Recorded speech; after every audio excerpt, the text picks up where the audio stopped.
ঘন সবুজ এক বনে থাকত দুটি আলাদা স্বভাবের প্রাণী। একজন হাসিখুশি খরগোশ, রাঙা, আরেকজন রাগী বানর, টুকাই। রাঙা সব সময় দৌড়ায়, গান গায়, সবার সঙ্গে হাসি ঠাট্টা করে। আর টুকাই, সে সব সময় রেগে থাকে। পাতা পড়লেই রাগ, পাখি ডাকলেই রাগ, কেউ কথা বললে তো আরও রাগ। একদিন খুব ভোরে সূর্যের আলো গাছের পাতার ফাঁক দিয়ে ঢুকছে। রাঙা খরগোশ লাফাতে লাফাতে বলল, ওহ, কি সুন্দর সকাল, আজ সবাইকে হাসাবো। তার পাশ দিয়ে টুকাই বানর হুশ করে চলে গেল। রাঙা ডাকল, দোস্ত শোনো না, আজ খুব ভালো লাগছে। টুকাই বিরক্ত হয়ে বলল, চুপ, এত সকালে এত শব্দ করলে চলে?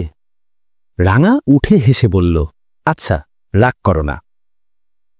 বনের অন্যান্য প্রাণীরাও টুকাইকে ভয় পায়। হরিণ বাচ্চারা তার সামনে গেলেই কাঁপে। টিয়া পাখিরা বলেন, ওহ, টুকাইকে দেখলেই ডালে লুকাই। সবাই ভাবে রাগী বানরের সঙ্গে মেশা খুব কঠিন। একদিন রাঙা খরগোশ ঠিক করল, আমি টুকাইকে হাসাতে চাই। রাগী থাকা ভালো নয়, সে খুব একা হয়ে যাচ্ছে।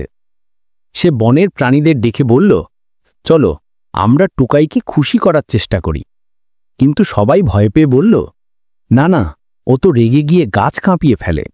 রাঙা একদিন সাহস করে একা টুকাইয়ের কাছে গেল। টুকাই বড় পাথরের ওপর বসে গোমরা মুখে। রাঙা চুপ করে পাশে বসল। কিছুক্ষণ পর জিজ্ঞেস করল, তুমি সবসময় রেগে থাকো কেন? টুকাই একটু থমকে বলল, যখন ছোট ছিলাম সবাই আমাকে ঠাট্টা করত, তাই আমি ভেবেছি কেউ কাছে এলে রাগ দেখালেই সবাই দূরে থাকবে। রাঙা নরম গলায় বলল, কিন্তু এরপর তুমি নিজেই একা হয়ে গেছ। টুকাই মাথা নিচু করল। রাঙা বলল, আমরা কি বন্ধু হতে পারি? টুকাই অবাক, আমি? বন্ধু? তুমি কি আমাকে ভয় পাও না? রাঙা হেসে বলল, না, রাগ তো শুধু একটা অভ্যেস, তুমি চাইলে বদলাতে পারবে। এ কথা শুনে টুকাই প্রথমবার একটু হাসল। বহুদিন পর তার মুখে এক চিলটে হাসি। পরদিন ছিল বনের বার্ষিক রঙিন পাতার উৎসব। সব প্রাণী প্রস্তুতি নিচ্ছে। হরিণ জোগাড় করছে রঙিন পাতা, পাখিরা বানাচ্ছে মালা, ভালুক রান্না করছে মধুর পিঠা। রাঙা বলল, টুকাই, তুমিও সাহায্য করো না? টুকাই দ্বিধায় থাকলেও বলল, চেষ্টা করি। টুকাই গাছে উঠে অনেক রঙিন পাতা সংগ্রহ করল। কিন্তু হঠাৎ একটি ডাল ভেঙে পাতা ছড়িয়ে পড়ল। সে রেগে গিয়ে চিৎল, ধুস, কিছুই ঠিক হয় না। রাঙা দৌড়ে এসে বলল, কোনো সমস্যা নেই, ভুল করলে আবার চেষ্টা করা যায়। টুকাই ধীরে ধীরে শান্ত হল। হরিণের 3টি বাচ্চা মালা বানাতে পারছিল না। রাঙা টুকাইকে বলল, তুমি কি একটু সাহায্য করবে? টুকাই প্রথমে ভয় পেল, ওরা আমাকে ভয় পায়। রাঙা বলল, আজ নয়, আজ সবাই তোমাকে নতুনভাবে দেখবে। টুকাই ধীরে ধীরে গিয়ে মালা বানাতে সাহায্য করল। হরিণ বাচ্চারা খুশিতে বলল, টুকাই দাদা, আপনি তো খুব ভালো। টুকাই অবাক হয়ে মাথা চুলকালো, মুখে লাজুক হাসি।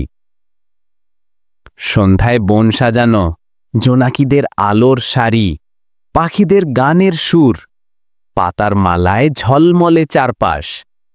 সবাই রাঙা আর টুকাইকে দেখে বলল, এবছরের সেরা সাহায্যকারী টুকাই। টুকাই বিশ্বাসই করতে পারছিল না, তার চোখে পানি চলে এলো। সে বলল, আমি কখনো ভাবিনি সবাই আমাকে এভাবে ভালোবাসবে। রাঙা বলল, দেখছ তো, রাগ ঝেড়ে ফেললেই পৃথিবী কত সুন্দর। টুকাই মাথা নেড়ে বলল, হ্যাঁ, আমি বদলাতে চাই। আজ থেকে রাগের বদলে হাসি বেছে নেব। সবাই হাততালি দিল। টুকাই আর রাঙা একে অপরের হাত ধরল। তারা দুজনে মিলেই উৎসবে নাচল, খেলল, হাসল। পরদিন সকালে টুকাই গাছে উঠল, কিন্তু পা পিছলে পড়তে যাচ্ছিল। রাঙা ধরে ফেলল। টুকাই বলল, আগে হলে আমি রেগে যেতাম, কিন্তু আজ হাসছি, দেখো। রাঙা হাসল। এটাই তো আসল পরিবর্তন। কয়েক সপ্তাহ পরে বনের প্রাণীরা দেখল টুকাই এখন সবার সমস্যা সমাধান করে, ছোটদের শেখায়, গাছপালা রক্ষা করে। তারপর বনের সভায় সবাই মিলে ঘোষণা করল, টুকাই আমাদের নতুন সহনেতা।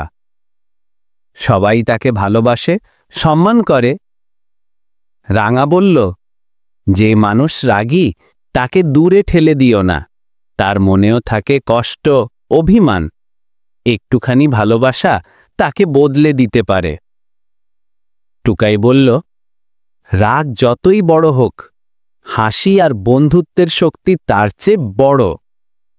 আর সেই বনে এরপর থেকে হাসি আর আনন্দেই ভরে থাকলো সব দিন।